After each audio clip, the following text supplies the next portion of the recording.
Number 1. Mizo definition nei ro. Number 2. Why takin mizo kani ti ro? What ti ro se? Oh my God, what is that? Ti vak po ni ro se. Mizo kani. Mizo pride thi nang ma hian omasin. Chu mizo pride chu vana pathian in a pek che ni. Thei ngil ngai su. Mi zong in an thiam lo ni point ikan nin ti tlat chuan.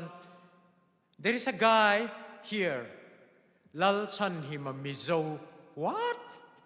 Ching to pa mizo. Ma se kan ni ti ngam tla an ni ni mai ni. Mizo kan nin ti chon in ni mai. Tu man in ni lo an ti thei lo. Mizo in ni hian in mak lo in dik.